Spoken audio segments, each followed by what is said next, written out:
எல்லாருக்கும் வணக்கம். இன்னைக்கு நம்ம வீடியோவில் ட்ரிபிள் த்ரீ மெத்தட் எப்படி எழுதுன்றது பார்க்கலாம். வாங்க வீடியோக்குள்ளே போகலாம்.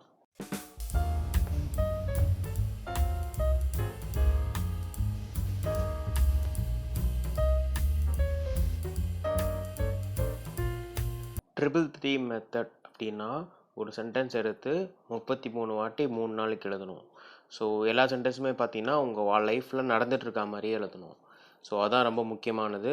ஸோ இது என்ன ரெப்பிட்டேஷன் ப்ராசஸ்மாங்க. நம்ம லா ஆஃப் அட்ராக்ஷனில் ஒரே விஷயத்தை ஒரே வாக்கியத்தை நம்ம திரும்ப திரும்ப சொல்கிறதுனால அது நம்ம சீக்கிரமாக நம்ம லைஃப்பில் கிடைக்கும்.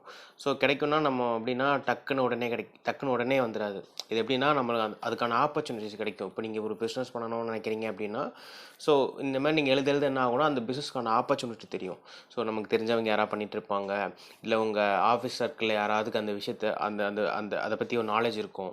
ஸோ இந்த மாதிரி எப்படின்னா இந்த ரிப்டேஷன் ப்ராசஸ் எழுதுனா நமக்கு நிறைய நல்ல விஷயங்கள்லாம் சீக்கிரமாக மேனிஃபெஸ்ட் ஆகும். இப்போ நீங்கள் ஏதாவது ஒரு விஷயத்து ப்ரொமோஷனுக்கு எழுதுறீங்க, இல்லை பேபி மேனிஃபெஸ்டேஷனுக்காக எழுதுறீங்க. ஸோ இதுக்கு எல்லாமே சீக்கிரமாக அது மேனிஃபெஸ்ட் ஆகிற நிறைய வாய்ப்புகள் இந்த மெத்தடில் இருக்குது. ஸோ இதான் அந்த மெத்தடு.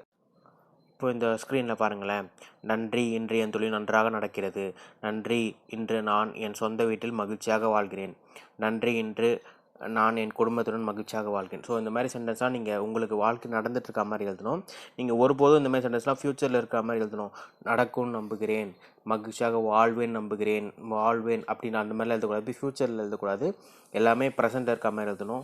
ஸோ இப்படி தான் சென்டென்ஸ் எழுதணும். ஸோ ஜென்ரலாக நான் இது ஒரு 3 கொடுத்துருக்கேன்.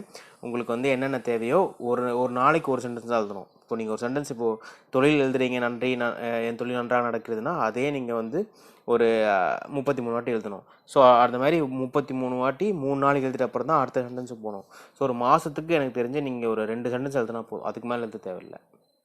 இந்த மெத்தடோட மிகப்பெரிய அட்வான்டேஜ் என்ன பார்த்தீங்கன்னா, உங்களுக்கு ஒரே வாட்டி நீங்கள் எழுதி முடிச்சிடுவீங்க. இப்போது மற்ற மெத்தட்லாம் பார்த்தீங்கன்னா 369 மெத்தட்லாம் பார்த்தீங்கன்னா 3 வாட்டி காலையில், அப்புறம் ஆஃப்டர்நூன் ஒரு 6 வாட்டி, ராத்திரி 9 வாட்டி அப்படி எழுதணும். இது அப்படி கிடையாது. நீங்கள் எப்போ எழுத ஆரம்பிக்கிறீங்களோ ஆரம்பித்து 33 வாட்டி ஒரே டைமில் உட்காந்து எழுதிடணும்.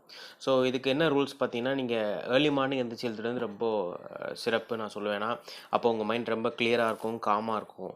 ஸோ உங்களால் ரொம்ப சீக்கிரமாக எழுத முடியும். அதுவும் இல்லாமல் நீங்கள் இதை எழுதும்போது ஃபோன் யூஸ் பண்ணக்கூடாது. ஃபோனை சைலண்ட் மோடில் போட்டுருங்க. ஏன்னா நீங்கள் ஒரு விஷயத்தை நீங்கள் மேனிஃபெஸ்ட் பண்ணுறீங்க. எழுதும் போதே உங்களுக்கு மேனிஃபெஸ்ட் ஆகணும்னா நீங்கள் ஒரு காமான இடம் கிடச்சுன்னா ரொம்ப ரொம்ப சூப்பர். ஸோ இந்த அட்வான்டேஜஸ் ஃபாலோ பண்ணோன்னா நமக்கு ரொம்ப சீக்கிரமாக மேனிஃபெஸ்ட் ஆகும்.